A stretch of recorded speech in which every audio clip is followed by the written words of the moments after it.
Puyo Puyo is a puzzle game that is pretty popular, but originally didn't start out that way because Americans didn't know what it even was. It's come a long way since the game that would be translated to different types of games to a game that now crosses over with Tetris of all games. And originally it was released in 1991 on the Famicom. However, Sega helped the developers compile and make a arcade version, which will eventually go to the Sega Genesis in 1992. And the game has a very weird story about the devil trying to get with a girl and weird stuff like that, I think. I don't know. I can't really read it. It's some weird stuff like that. Looking at this Japanese-only game, it probably might look familiar to Sonic fans because it is exactly the game we're covering today, being Dr. Robotnik's Mean Bean Machine. One of the reasons why this game is so heavily changed is because it was too Japanese. It looks too anime. That's not a thing that really happens anymore, but this is before anime became a really big thing in America. Well, it was just starting to. But Western people, consumer developers thought that this is too much. In fact, why is the main villain Satan? And why is he looking like an anime boy? I don't know, but that's just how it is. They decided instead of giving Puyo Puyo proper American translations, Sega was like, we're going to make this game that we helped develop into a completely different game. Well, not completely different game, but a completely different aesthetic, to say the least, because the gameplay is exactly the same as the Japanese version. And that game ended up being called Dr. Robotnik's Mean Bean Machine. That's quite a large title, and yeah, this game is not a Sonic game, it's a Robotnik game. Yeah, this is actually a very weird palette change. It's not a Sonic palette, it's Advert the Sonic the Hedgehog palette. Sonic's not even in this game. Yeah, it's so weird. Anyway, in this game, instead of fighting the anime characters who are monsters and Satan himself, we fight these enemies who are Eggman's robots, or badniks, if you will, who directly appear in Adventures of Sonic the Hedgehog. Some are more well known than others, and they are really goofy, and the levels basically are exactly the same as Puyo Puyo. And yeah, that's all I gotta say about that. And let's talk about Puyo Puyo here. It's a pretty basic puzzle game that eventually caught on pretty big later on, especially in Japan, who likes puzzle games a lot more than America. We just like Tetris. It seems like we have a weird fascination with that. Basically, we got multiple different colored blocks. We're dropping 2 blocks at once, and we gotta connect 4 colors in a row. And basically, the main idea is to create chains. I'm good at making the 4 connect. I'm not good at making chains. And if you do a bunch of chains, which is basically make colors connect multiple times rather than just one little 4 connecting, you can create blocks that on your opponent's table. So it's a little bit competition there. And of course, the more you go, the faster it gets. And of course, you don't want like most puzzle games, you don't want your blocks reaching all the way to the top because then you'll lose. And basically, you gotta defeat the other guy by making your chains and making little blocks there. The better the chain, the more blocks you release onto your opponent. And each little time you do this, the opponent will get really mad and go under animation, but they're winning, they'll have a really happy animation. So I bet you're wondering, looking at this footage, what's the story of the game? Well, there's a story, and it is super weird. It is nothing like the original Japanese version, obviously, and it's a really weird story. So Eggman, or Robotnik in this case, and it's called Dr. Robotnik's Mean Bean Machine, is kidnapping inhabitants of Beanville and turning them into robot beans, because you know that these little Puyos are now beans. Okay, and making them robot slaves. And yeah, and his Mean Bean Steaming Machine, it's not even called the Mean Bean Machine, it's called the Mean Bean Steaming Machine, and all the poor beans are getting turned into robots. So it's up to your main character, who is Has-Bean, who's the only thing that's was left over from the Puyo Puyo original. He's the little character that appears in the middle, that little orange guy. That's you, apparently. You're not playing as Sonic, you're playing as that. And I guess you're a bean now, and you gotta beat all of Eggman's henchmen for going up against Eggman or to stop his Mean Bean Machine, whatever. Yeah, despite the fact this game is not even originally a Sonic game, it actually has been pretty much stayed in the Sonic canon, but we'll get to that when we get to that. This is the main character as it appears in the main Puyo Puyo series, known as Carbuncle, but for some reason they translated it to Has-Been, and it looks a little different than it did in the original game, but this is the character we're playing as, and yeah, it looks nothing like the Advert Sonic the Hedgehog art style, but they decided to keep it in the middle because I guess they were lazy. Another weird character is Big Bean. This character only appears in the exercise mode, and during some sorts of parts of the gameplay, it will just crash down if you're doing not too well and just get rid of a whole row of beans. That's pretty neat. Let's go over our boss fights. First, we got Arms, who this way looks like in the Adventure Sonic the Hedgehog TV show. All these characters are based off those characters, so just to let you guys know. Arms is a guy who appeared in one episode, that being the first episode, and he gets pulled away by Sonic. So he's pretty lame. He's replacing the character Draco Centaurus in the Puyo Puyo game, and he's just the easiest boss fight in the game. He looks like this in game, in case you're wondering. Next guy is Frankly, and he's actually a little more difficult than Arms, in my opinion. He's the guy I always get basically stuck on because he has a very weird pattern. He only appeared in the same episode as Arms, and he gets tricked by Sonic into going into Carnival that kills him, along with the Pogo Stick Man over there. Great character design, and he looks like this in game. Oh, and he replaces a character known as Suka Todara in Puyo Puyo. He is our next guy, our next little boss. He replaces Suyakapods, or however you say that. I'm not good at speaking. In Puyo Puyo, there's for reason two of them in the Adventure Sonic the Hedgehog, and they appear in the background. He looks a lot better in the actual game itself, where he has a better, more thought-out design here than the actual TV show. The sprite works. A lot of the background character designs in Adventure Sonic the Hedgehog, they suck ass. And yes, there's two of these guys, not just one, two. Next we got is Davy Sprocket.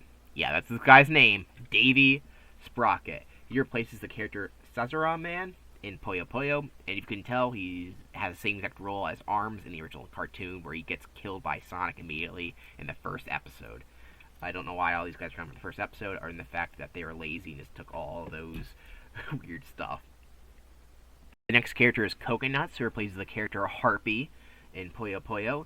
Coconuts is a character that actually appeared in Sonic the Hedgehog 2 first, for being one of the main characters in Sonic Adventures of Sonic the Hedgehog. And he appears in the comics still. He's a very disgruntled employee of Eggman, or Robotnik, if you will, and he wants to be the main robot henchman, as they call him, but he's not. And so this one of the actual main characters, and not one of those random background characters that appear like the other ones. And he looks like this in the game. Squeal is a weird pig, eggplant shaped, gourd, or squash-shaped badnik with wheels, who once again dies on the carnival trap in the first episode. And why did they choose this enemy design? It looks awful. It's terrible. Anyway, it looks like this in the game. Oh, and he replaces the character Penodati, or whatever it is, Penati, in the original Puyo Puyo. Our next guy is Dynamite, who's that pogo stick looking character, and this is easily the worst design ever. Why did they brought this into the game? I have no idea. And he replaces the character of a zombie in the original game, and this is what he looks like. And I guess he blows up when he loses. Next character we get is Grounder, who is one of the main characters of Adventures of Sonic the Hedgehog, one of Eggman's main henchmen, along with Scratch. He's based off the badnik of the same name in Sonic the Hedgehog 2, which is also based off a badnik in Sonic the Hedgehog 1 known as Burrowbot. So there you go, there's your Grounder history, and the reason he has a big ass in the show, because the creator of Adventures of the Hedgehog has a weird fascination with butts. And he looks like this in-game. Oh, and Grounder replaces the Puyo Puyo character Witch. Spike, who appears in the first episode and only in the background, so there's not a whole lot to see here, that's all his role is. And yeah, he appears in the game. He looks like this in game. He's just a moon guy, I guess. And he replaces the character Zhao Daman, Daya Mawa. I'm probably saying that wrong, but whatever. And he cries like a little bitch if he loses. Our next guy is called, oh my god, Sir Physiologic. Sir Physiologic, that's his name, not even joking. So once again, only appears in the first Sonic episode, and he fails to catch Sonic.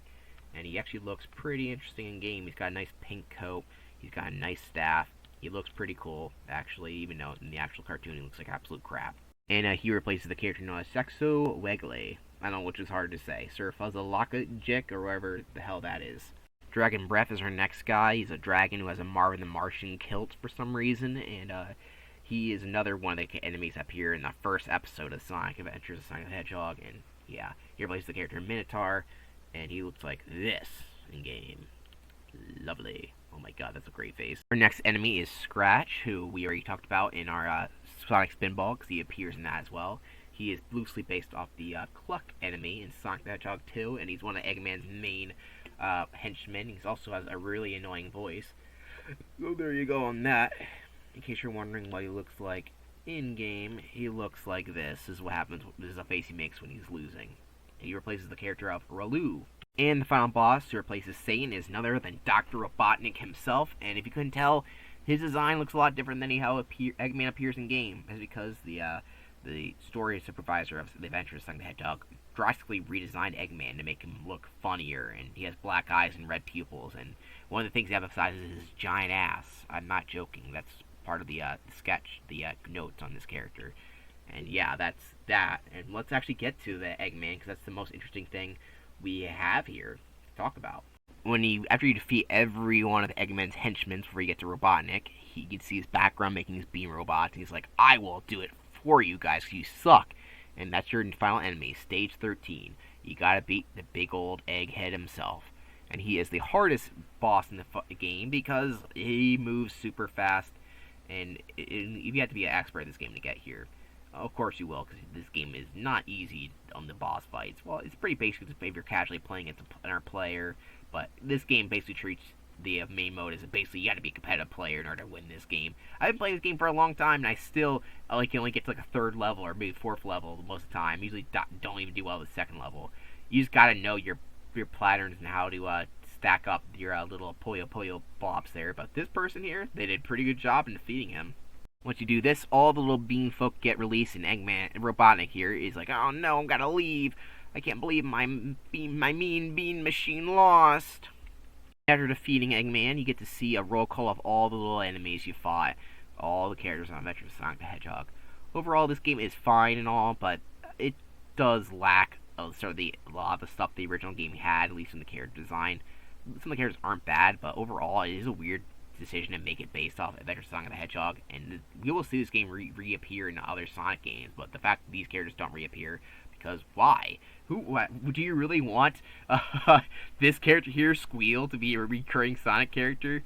And it's also very weird that Sonic's not in this game at all. Like I said, it was just a translation of a Puyo Puyo, and like, let's put Sonic, Adventure Sonic the Hedgehog, that's popular, let's promote our show at the same time. Overall, I think Puyo Puyo by itself is better than this game, because at least it has more stuff going on. But hey, that's just my opinion. Despite the weirdness of this game, even being really a Sonic game, it's reappeared multiple times in the Sonic continuity. For example, in Sonic Mania, the main boss fight of the Chemical Plant Zone is Puyo Puyo against Eggman, which is kind of funny. So the Mean Beans return. Mean Bean even got a reference in Sonic Movie 2, where the coffee shop run by Agent Stone, who's Eggman's old accomplice, runs a coffee shop, and of course it's called the Mean Bean. Of course, reference to this game. Even though the game is hard, here's the game over screen, it's not the most impossible game in the world, because you get plenty of infinite amount of continues, and you have password systems, so you can jump in on any part of the game you want. There's also a couple different modes, like playing against another player, exercise mode, and options. Options are just basically your controls, if you want to change them. And exercise mode is basically a nice relaxation mode where you don't have to worry about another player dropping beans on you, so it's basically you doing whatever you want. And also it includes the giant beam, which will come down if you aren't doing too well in this level. So basically it's a nice chill version of the game, and helps you understand some of the mechanics a bit better. The same year, Dr. Robotnik's Mean Bean Machine was released on the Sega Game Gear, as well as the Master System a year later. And it basically is the same game, but 8-bit, because there's not much to change here. It just looks a lot less interesting, but it has everything from the main game, just, squashed down to 8-bit machine, including every one of the enemies in the exact order they appear in the main console version.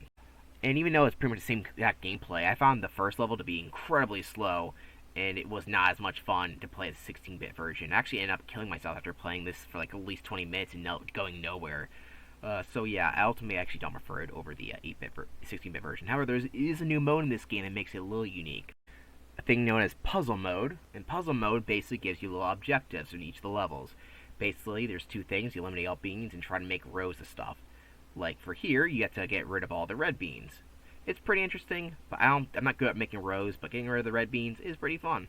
So there you go. You got little tiny mini games in here, so if you like those, there you go. Sonic the Hedgehog, the cool new TV show, is on the air. And check this out, it's the KB Toy Store's Watch and Win sweepstakes. All you gotta do is watch the show, and then write down the Sonic Says message. For an entry blank, go to a participating KB Toy Store, or use a 3x5 card and mail it into this station. You might win some of this cool Sonic stuff. Prizes may vary. There's even a $1,000 shopping spree at KB Toy Stores. The adventures of Sonic the Hedgehog and KB Toy Store's Watch and Win sweepstakes. Watch, and you can win! And now back to Adventures of Sonic the Hedgehog. Dr. Robotnik's Mean Bean Machine was a little bit of a hit. Not a giant hit, but for what it basically was, which is a reskin of another game, it made a lot of money due to the fact that it was tied in with Adventures of Sonic the Hedgehog, which was pretty big in 1993. The Sonic had 2 shows, and 1993 was the year of Sonic. At least what I looks like, because there's a lot of crap released in 93. I wouldn't really know, I wasn't alive back then. But either way, Dr. Robotnik's Mean Bean Machine, of course, released on Sega Genesis. You can get it for $18.35 complete. So, yeah, it's a little more pricey. I have the loose game, and I try to print out the label so it could look nice on the shelf. But for some reason, the Color Project only had the Mega Drive version, so it looks really out of place. But whatever. The game on the Game Gear is around the same price loose. Not complete, but hey, you're not going to find the complete boxes for a lot of these games anyway. So nothing too bad here. Not the best way to play it. I think I said this when I started this. So I don't really need to repeat stuff, but the Game Gear is not the best console to play games on because there's a lot of problems. But there's the price for the game if you want it on the original console. Nothing too rare, but nothing too really cheap, I guess. You want to get expensive? Here's Advert Robotics Mean Bee Machine on the Master System. Like I said, they released these games in Europe only, so this is only a power release, and as you can tell, it's pretty expensive being a later release game and probably in limited quantity. So it's like a $90, almost $100 game loose. So yeah, you're probably not going to find this game on your Master System, all you Europeans out there. And neither will I, because I had to import this in order to get this. But hey, maybe one day, if I get a lot of money, I want to have a complete Sonic collection, which means I'm going to be importing the Master System games. Which, yeah. Anyway, let's go on to the next little thing we have here. Oh, in case you're wondering, the original version of Puyo Puyo is a $14 game, so it's not really very expensive if you want to play the original version on the original console. Like I said, that's a really odd thing to want to do, but if you want to do it, there's the price tag, so it's not too bad.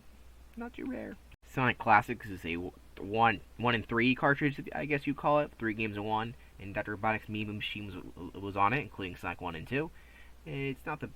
I mean, it might not be a bad way to play. It's actually cheaper than the actual game itself, even though I've never seen this game, so I have no idea how rare it actually is, even though the price isn't that expensive.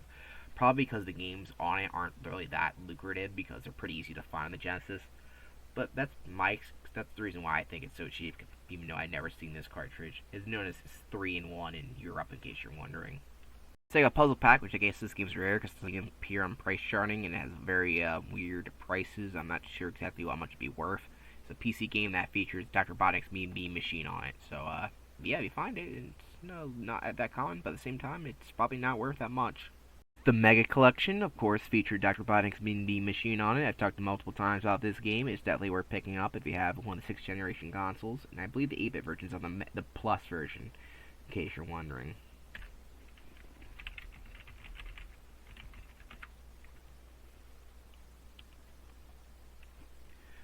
I've also talked about Sonic Adventure DX a lot. It has all the Game Gear games, but yet to unlock them, so that includes Dr. Robotnik's Mean Bee Machine 8-bit version. The game is also on the Wii Virtual Console, the Genesis version. The 8-bit version, Game Gear version, is actually on the 3DS Virtual Console. Once again, these Virtual Consoles are shut down, so you cannot buy them again, but you might find them on an old console. Who knows? Sonic's Ultimate Genesis Collection also features the game. I recommended this game in the past, and I will recommend it again for Genesis fans who have the 360 or Genesis, since how cheap it is, so definitely worth picking up. This PAL exclusive is Sega Mega Drive's Classic, which apparently features Dr. Robotnik's Mean Bee Machine. I would say PAL exclusive, but seeing as their consoles aren't region locked anymore, you can get this game on your American playing consoles because, yeah, there's no region lock anymore, so it's pretty nice. So there's a way to play it, probably not the best way, since, there's probably easier ways to play Genesis on Switch, as we already established. But hey, there you go. There's a complete game, Mega Drive Classics. Yeah, in case you didn't know, the Mega Drive is what the Genesis is called in Europe and Japan. The reason why it's not called Mega Drive in the US is because of copyright reasons, apparently. As I stated before, Switch Online has the Genesis feature, and not every Sonic game is there. However, Dr. Robotnik's Mean Bee Machine is one of those games. So if you like that game, it's on the Genesis Online. This is like, what, the billionth time I mentioned Sonic Origins Plus, but yeah, this game has every gamer game, including the 8-bit version of Dr. Robotnik's Mean Bee Machine.